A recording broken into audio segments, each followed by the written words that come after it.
Shirosan here, and I am back today, finally, with the announcement I have been dying to make for like 2 months now. So, a while back, when I did a little update from when I got back from overseas, I said I had some really important news to tell you guys, and I finally can announce what it is. If you haven't guessed by the title already, I am going back to Japan. So I was shortlisted for the 2017 intake of JET applicants this year, really. Well, I applied last year, obviously, back in October, and pretty much have been waiting around, like, am I going, am I not going, am I going? I then got accepted into the first stage, which is your interview, and I really thought that I had messed up in my interview. I'm planning on making some videos like related to the JET experience, like my application and the interview, all that stuff for you guys, because I think it'll help, because when I was researching it, there was a lot based for Americans, but not so much for Australians. So I'm planning on doing that. If you guys think I should, leave a comment down below, like if you have any questions or anything you want to know if you're planning to apply. But yeah, so I really felt that I had messed that up. I'll make a separate video about it, but basically he asked a series of English related questions because you're going over there to teach English, so I guess he wanted to see where my knowledge was at. And he was all like, spell committee, and I was like, oh yeah, I got this. And I spelt community. Yeah.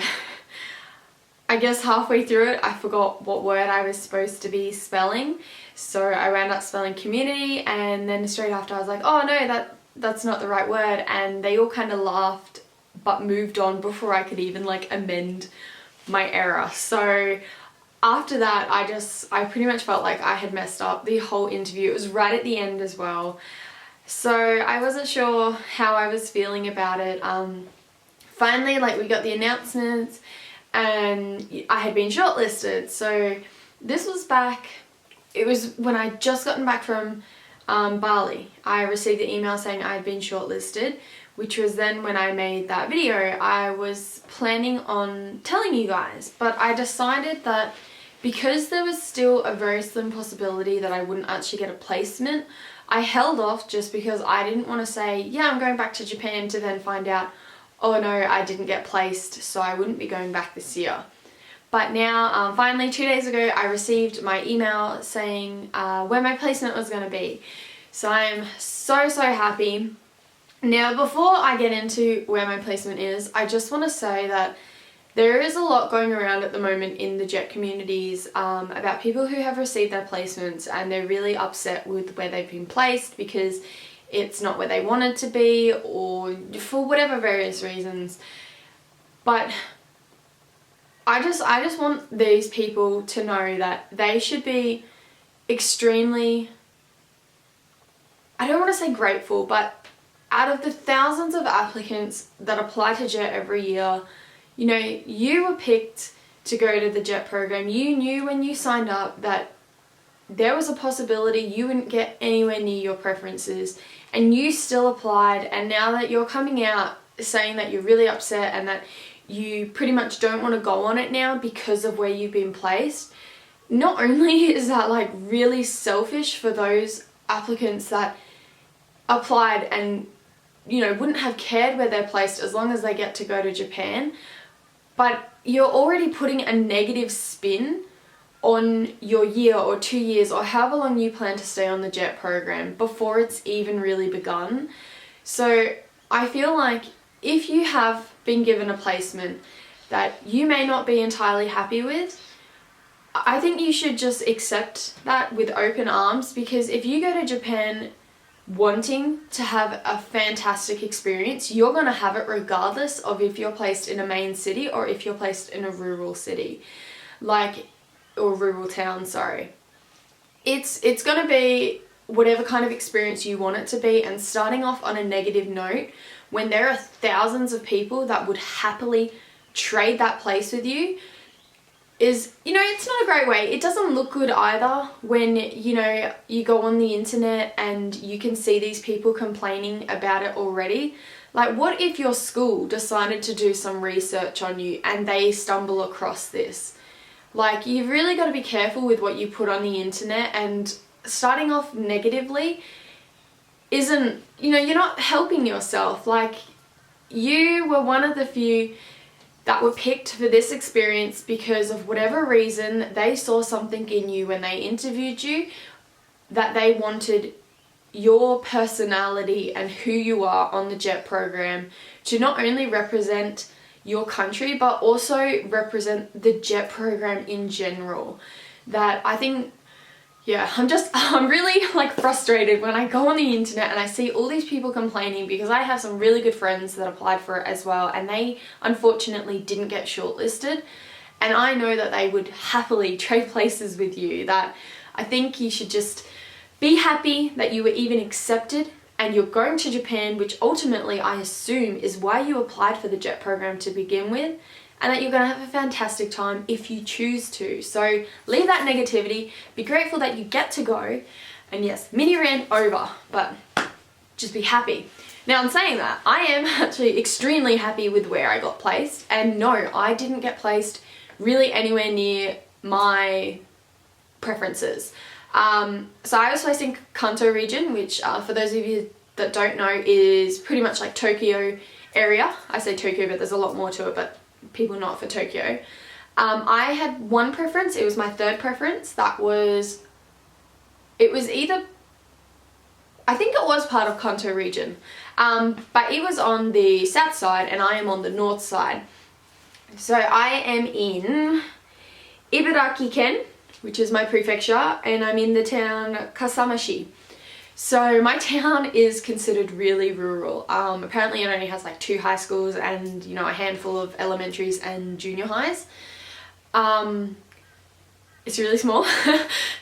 As far as I can tell by researching, there are no sushi trains in my town. So that was the first thing I did look up. No, but in saying that, my town apparently is really famous for pottery, so there's a whole bunch of museums. Their main agriculture is rice, surprise, surprise, and also chestnuts. So I was really excited because I love chestnuts, and chestnuts just don't seem to exist within Australia. I don't know if like maybe our temperature just isn't suitable for growing chestnuts, but they just don't exist here. And every time I go to like Tokyo, I always stay obviously near Narita Airport for the first couple of days and the last couple of days just to make it easier.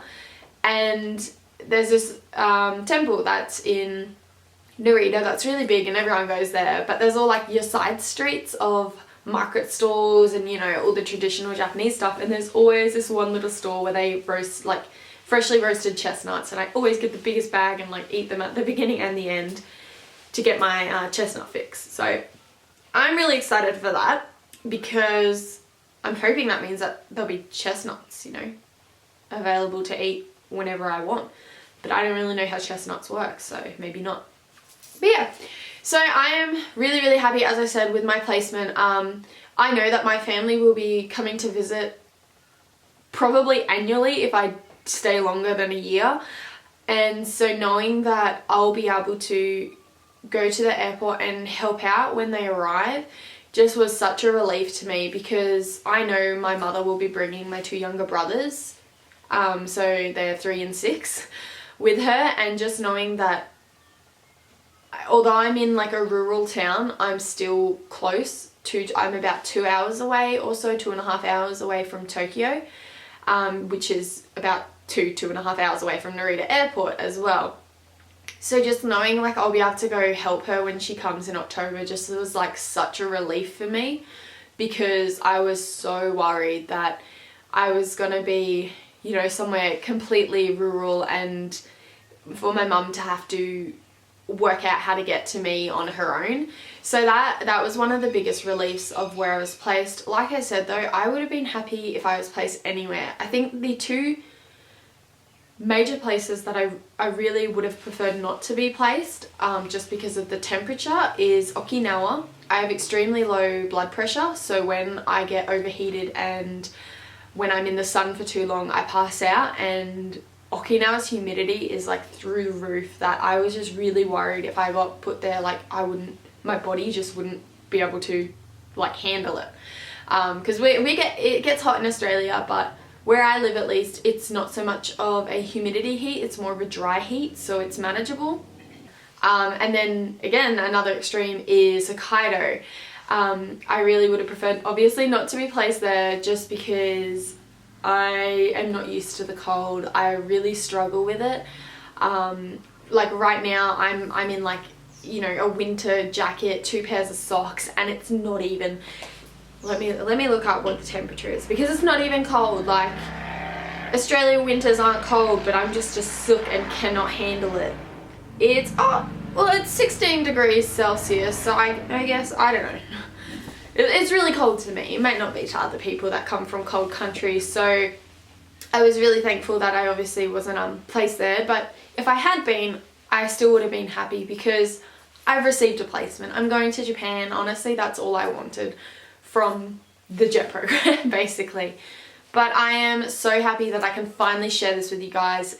It has been a long, like 6-month process of applying to this. I had barely told anyone that I had even applied to begin with. Once I got shortlisted, I told a couple people, but I hadn't told everyone, just because you know, there's some chance that you might not get a placement. So I just didn't want to announce it and then not be able to go this year. But yeah, I'm finally going back. As I mentioned near the beginning of this, I'm sorry if this is really long as well. I'm actually doing this before work too, so that's why I'm still pretty much in my pajamas. But I'm planning on making some JET related videos. Like I said, I want to go over like the interview and the application, all that stuff, while it's still like fresh in my mind. And also because some of you might be getting ready to apply in September, whenever it opens, or October, I can't remember. I think it depends on your country as well. But you might be considering applying in that. So if you have any questions or want me to make a video about certain topics related to it, like leave it down below. I'm also thinking of making like some in relation to like leaving, like what I will be taking, things that I know just from living in Japan before that I definitely want to take, like food items and that stuff, just because it's really hard to get over there, or it just doesn't exist.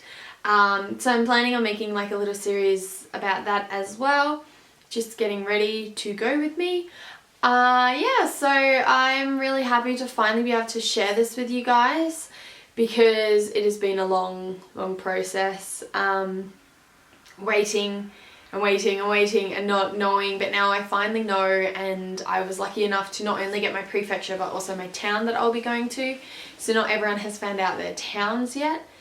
So yeah, I'm really happy and so glad that I will be going back to Japan in July this year, for at least a year, a minimum of a year. So I'm really happy. Yeah, so that was my massive announcement. I still like get really anxious when I think about it, because I have so much I need to do before I go, and work has been hectic busy. But I've been accepted. That's what I wanted from the beginning. And yeah, I'm gonna plan to make a whole little bunch of mini videos about it all. So I will see you guys, I guess, in those videos. I do have some more videos planned. I'm still in the process of like filming them, which is why I haven't uploaded any, because I want to film it all and then edit it all and then upload them, because I'm really bad otherwise.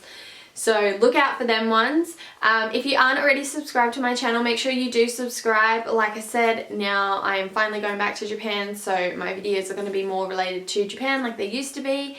Obviously it's been a bit hard being in Australia, not being able to. But yeah, and don't forget to obviously like this video or leave a comment down below, because it really does help my channel out. It helps me grow and reach out to more of you people that want to find out this information, and I really do appreciate all the support you guys give me and are so patient with my terrible uploading, which I'm trying to work on. I assure you, I really am trying to work on getting a bit more regular with my uploads. But yeah, I will see you all in my next video. You guys have a wonderful day or night wherever you are in the world, whenever you are watching this, and see you later, guys.